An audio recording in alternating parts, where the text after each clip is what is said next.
One of the biggest headaches we all face in tech is that our data is just everywhere.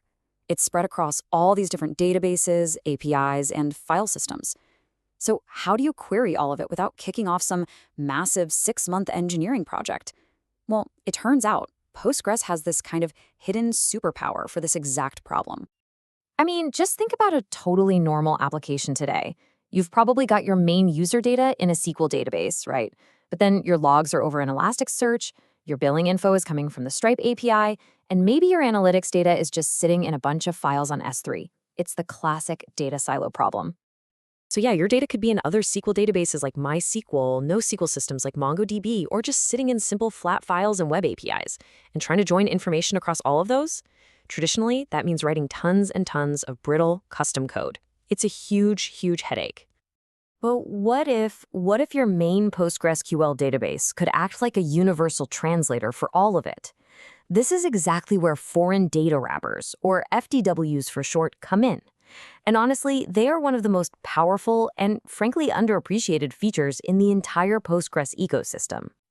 And what's really interesting here is that FDWs aren't just some random feature Postgres invented. The whole idea is actually based on an official SQL standard from way back in 2003 called SQL/MED. Postgres started building it out in 2011 and has been perfecting it for over a decade now. So yeah, this is a really robust, time-tested feature.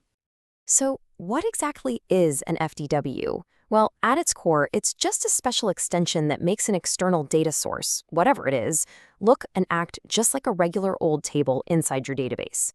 It's like a bridge between your Postgres world and the outside world. And this right here, this is the magic. It doesn't matter if you're connecting to another database, a CSV file, or a web service. You talk to it using the same standard SQL you already know. Your select statements, your joins, your where clauses, they all just work.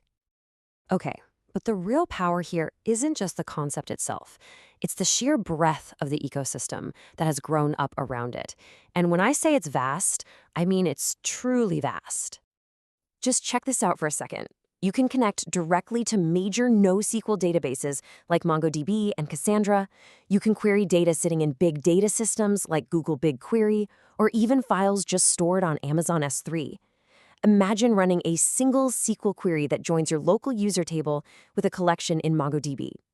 With FDWs, that's not just possible, it's surprisingly simple. And it doesn't even stop there. There are wrappers for pretty much every file format you can imagine. CSV, JSON, Parquet, you name it. But the ones that are really amazing are the API wrappers. You can literally query your Stripe payment data, your Airtable bases, or even your Twitter feed using SQL right from your Postgres prompt. Okay, now for a very, very important word of caution. While the FDW framework itself is official and part of Postgres, most of these individual wrappers are community projects. So with all this immense power comes the responsibility to, use carefully. Always check the documentation and see how well maintained an FDW is before you even think about using it in production. All right, enough of the theory. Let's look at the most common, totally rock-solid use case there is: connecting two different Postgres databases together using the official bundled FDW. This one is called Postgres FDW.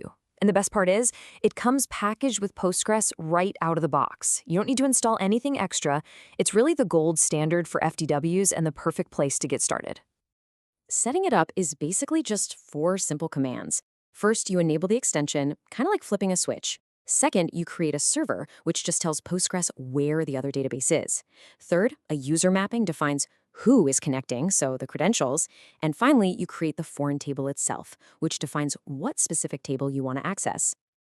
And this is the beautiful result. You write a dead simple query, just like you would for any other table. But behind the scenes, Postgres is working its magic. It connects to that remote server, and this is the really key part for performance, it pushes down as much of the query as it can. That means the filtering and sorting happens on the remote server, so only the data you actually need gets sent back over the network. All that complexity is just completely hidden from you. And get this, it's not just for reading data. The Postgres FDW is fully writable. You can insert, update, and delete rows on that remote table as if it were sitting right here. You can even run big commands like truncate and copy. It makes this an incredibly powerful tool for all kinds of data integration and management tasks. So let's just zoom out for a second. Why is this feature so transformative? Well, it fundamentally changes what you can think of your database as being. And this is the big idea right here. With foreign data wrappers, PostgreSQL stops being just a place to store your data.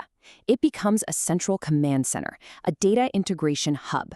It can reach out and orchestrate queries across your entire infrastructure, all using the one language you and your team already know inside and out: SQL. So to recap all this, FDWs are this powerful way of treating remote data like it's local. There's a massive ecosystem out there connecting Postgres to pretty much anything you can think of. The official Postgres FDW is the perfect, powerful way to start by linking your Postgres databases. And ultimately, this lets you transform your database from just a simple silo into a central query engine for your entire organization. By turning your database into a central query engine, FWs open up this whole universe of possibilities for simplifying your architecture and finally breaking down those data silos for good. It really just leaves one question, doesn't it? What will you connect to first?